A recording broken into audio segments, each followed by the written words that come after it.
안녕하십니까, 도태호입니다.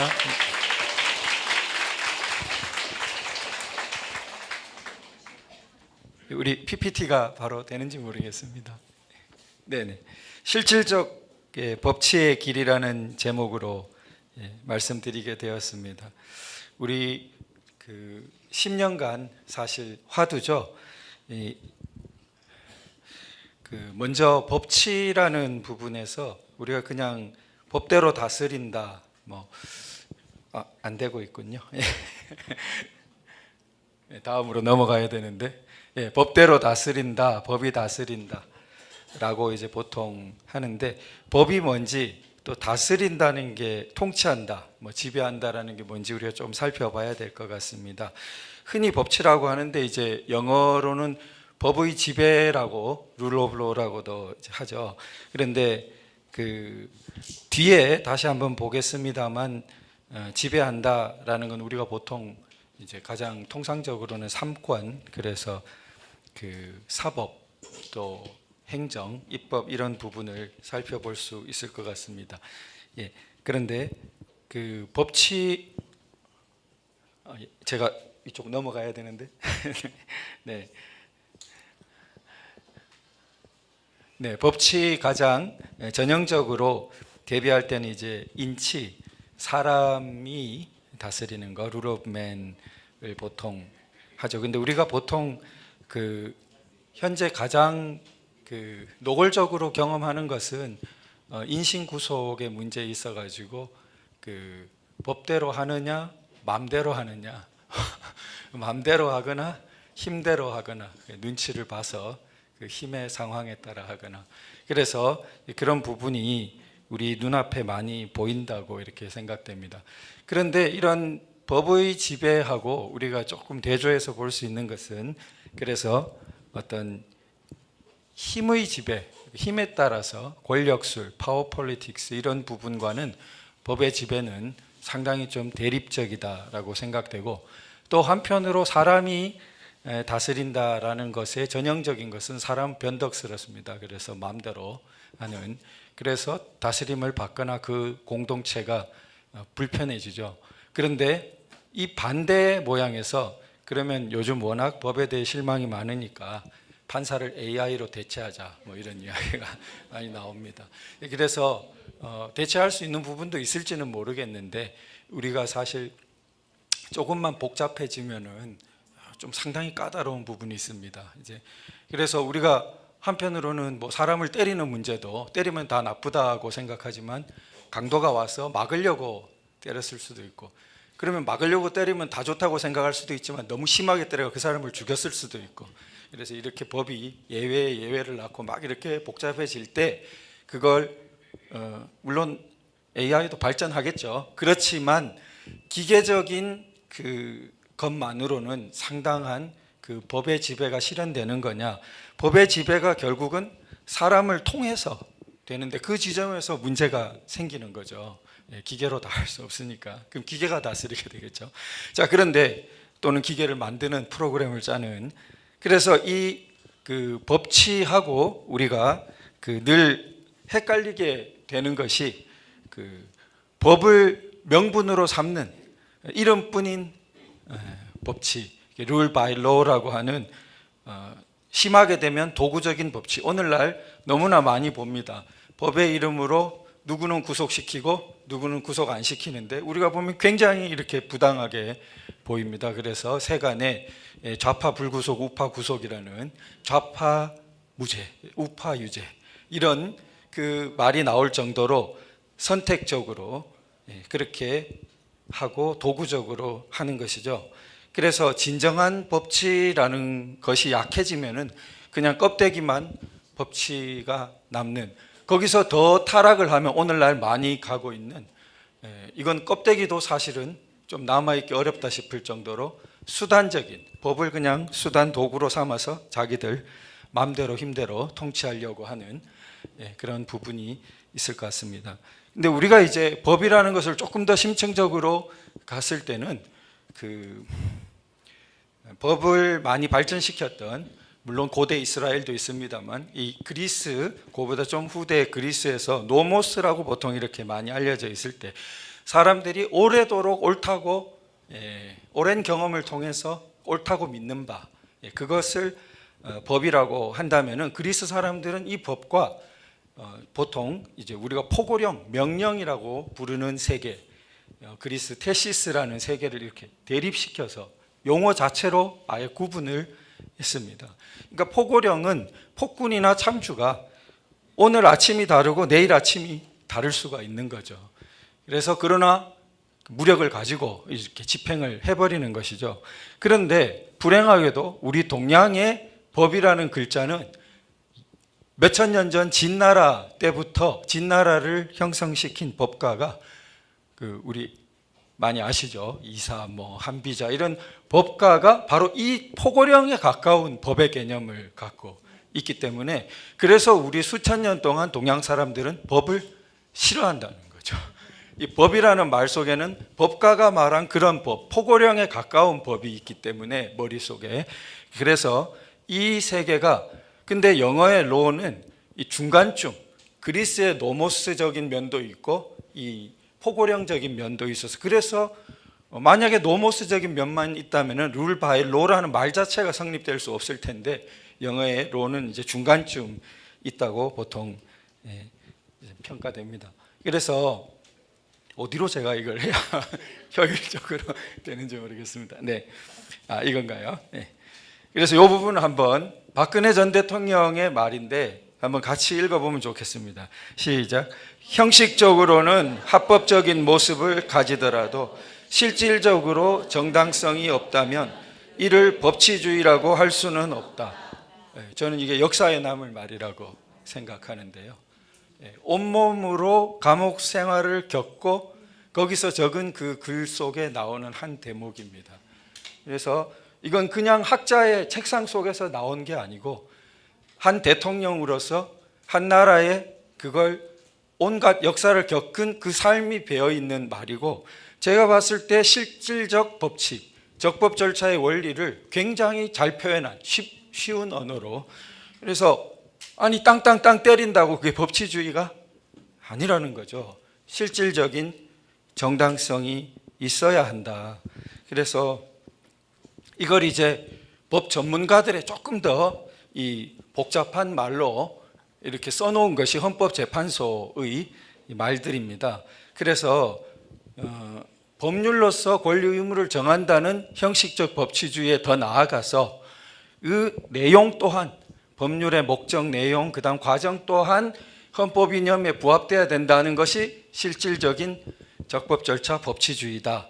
그다음에 이것은 밑에 것은 단지 우리 헌법에 나오는 형사 절차에만 국한되는 것이 아니고 전반적인 국가작용 모두 입법작용, 행정작용 등 모두에 광범위하게 관철돼야 된다. 말은 너무 잘했어요. 말은 너무 잘했는데 오늘 여기 모이신 분들은 다 아시겠지만 헌법재판소는 스스로 자신의 눈을 찌르고 자기가 했던 이 훌륭한 말들을 가치 없는 말들로 두 번째 탄핵을 통해서 완전히 사실은 스스로의 갱생의 기회를 폭파시켜 버렸죠. 한 번은 그럴 수 있을지 모르겠지만 두 번씩이나 그래서 자신을 낳아준 적법 절차 원리, 적법 절차 원리가 없었으면 헌법재판소라는 자체가 없습니다. 국회가 입법했던 것을 그 법률이 정당하냐, 실질적 정당성을 가지냐를 평가할 수 있다는 자체가 적법 절차 원리라는 것 없이 실질적 법치라는 이념 없이는 탄생될 수 없는 건데 스스로를 낳은 그것을 완전히 걷어찼죠.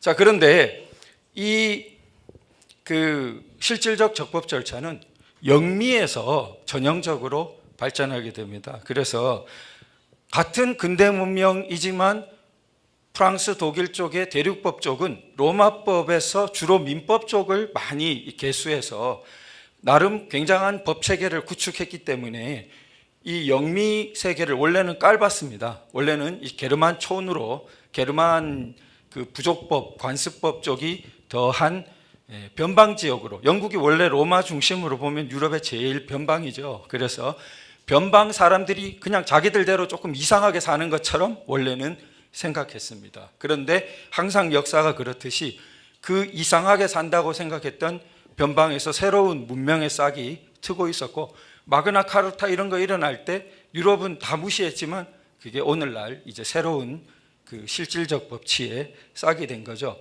근데 이 독특한 영미법, 보통법은 법과 정치를 굉장히 붙어 있는 것으로 봅니다. 그래서 영국, 지금 전형적으로 미국의 법률가들이 정치를 하면서 법을 떠나서 생각하는 정치는 생각하기 어렵습니다. 그 사람들의 그 토대 자체가.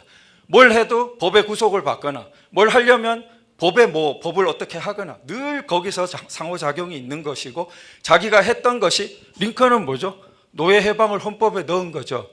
자기가 했던 것이 자기 이름의 법으로 남거나 뭔가 법적인 것으로 남는 것이죠.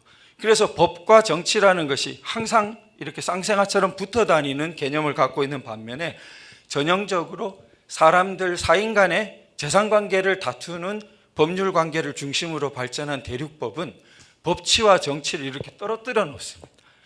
관념상으로는 떨어뜨려 놓습니다. 그리고 우리나라에도 흔히 하는 말이 정치로 법치를 훼손시키지 마라. 뭐 정치를 사법화하지 마라. 말은 그렇게 하고 그런 말 하는 사람들을 보면은 논리는 나중에 결과는 제일 자기 하지 말라는 거예요. 법치와 정치를 엄격하게 구분해야 된다 해놓고 법의 이름으로 순전한 파워 폴리틱스를 하거나, 정치는 정치고 그거 자꾸 사법 끌고 오지 마라 해놓고는 지금 오늘날 이 정권에서 보듯이 모든 것을 법을 가지고 와가지고 그냥 법을 엉망으로 만듭니다. 그래서 이 세계는 로마 민법하고 발전했기 때문에 공법적인 것을 다루는데 사실 약합니다. 그 사람들이 깔본 영미 세계가 사실은 이게 약간 저 사람들이 볼 때는 독특하게 법이란 이름으로 이거 짬뽕해가지고 그 법원이 민법도 다루고 형법도 다루고 뭐 약간 공법적인 것도 다루고 하다가, 그쪽에서는 미국 보시면 아시듯이 미 연방 대법원은 어떻습니까? 뭐 민법도 하고 형법도 하고 헌법적인 것도 다 합니다. 그러나 우리가 볼 때 세상이 알아주는 지혜로운 것을 많이 판결했죠. 자, 그래서 그런 부분이, 우리는 전통이 이쪽 오른쪽 전통을 많이 받았기 때문에 상대적으로 이 왼쪽 전통이 약하고, 그래서 민법적인 부분에서는 그래도 조금 덜한데 이 공법적인 영역으로 사람 구속시키는 거라든지 나라 행정이라든지 헌법적인 데에 이르면 전형적으로 우리가 탄핵 때 보듯이 이게 도대체 우리 국민들을 탄식을 하게 하는 거죠. 자, 그래서 미국에서 이런 발달된 법치를 경험한 사람으로 월터 리프만이라는 사람이 이제 우리가 실질적 법치의 길 걸을 때 그 실질적 법치가 반드시 자유민주주의를 요구하게 됩니다. 그래서 영국과 미국에서 자유민주주의가 발전하게 된 것입니다. 그게 우연이라든지 그냥이 아니고 이러한 실질적 법치로 법률의 목적, 내용, 과정을 진짜 기본권 보장이 되도록, 우리 건국기념사에 개인의 근본적 자유를 보호하는 이런 것이 되도록 하려면은 그게 방향이 발전하면 어떻게 되겠습니까?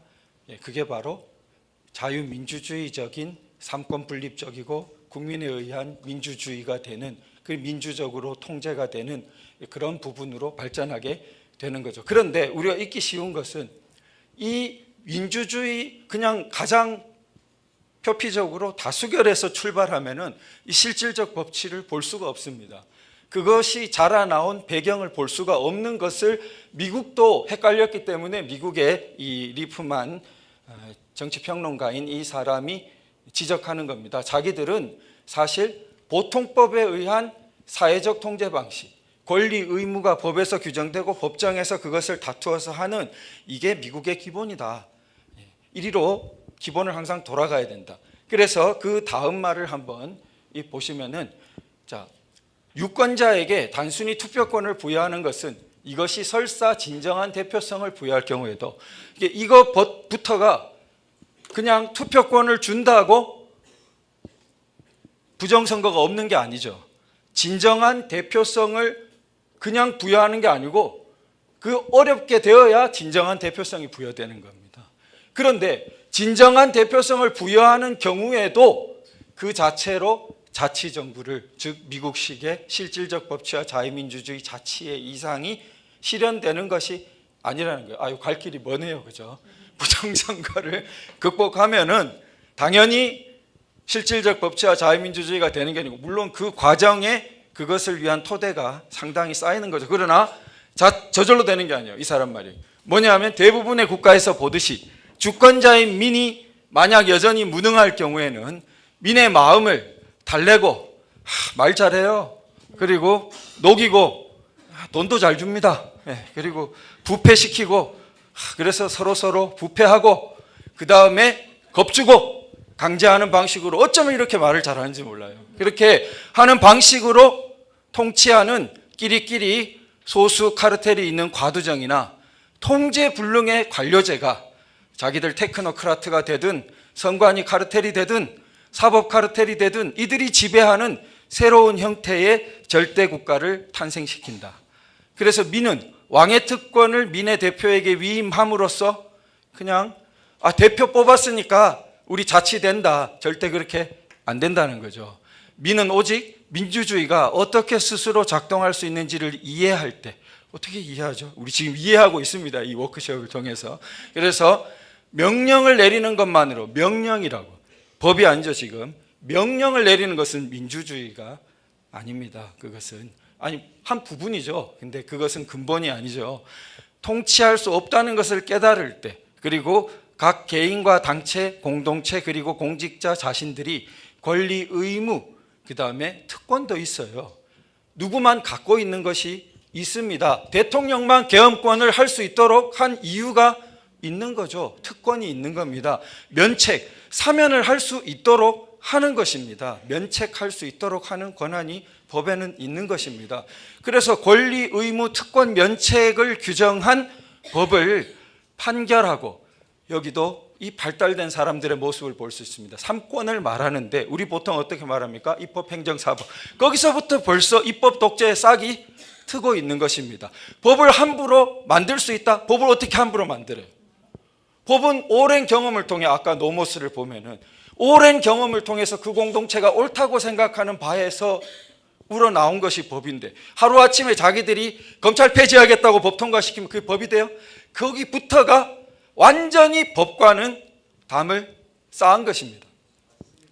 그래서 법을 먼저 어떻게 해요? 그래서 처음은 판결밖에 없어요. 처음은 판결을 해요. 판결을 하면 그 다음 어떻게 하면 그 판결한 법을 집행해야 됩니다. 그래서 행정권은 사법부 하는 모양을 따라가게 돼 있습니다. 우리나라의 사법부의 법치가 약해질수록 행정부도 그것처럼 형식적으로 혹은 수단적으로 자기 마음대로, 자기 힘대로, 말단 공무원도 타락하면은 자기 마음대로 자기 마음 들면 허가하고, 자기 마음 안 들면 요리조리 허가 안 주고, 그렇게 집행하고, 그 다음에 입법은 뭐 한다 했죠? 수정. 그거 약간 이건 너무하니까 여기 약간 바꿔봅시다. 그것이 입법권. 지금 여기 3권이 그대로 나와 있지만 입법에는 뭐만 줬습니까? 수정이라는 거죠. 이것이 발달된 이 미국에 벌써 20세기 전반기에 이런 글을 쓰고 있습니다. 그래서 판결하고 집행하고 수정할 대표를 임명함으로써 비로소 통치할 수 있다.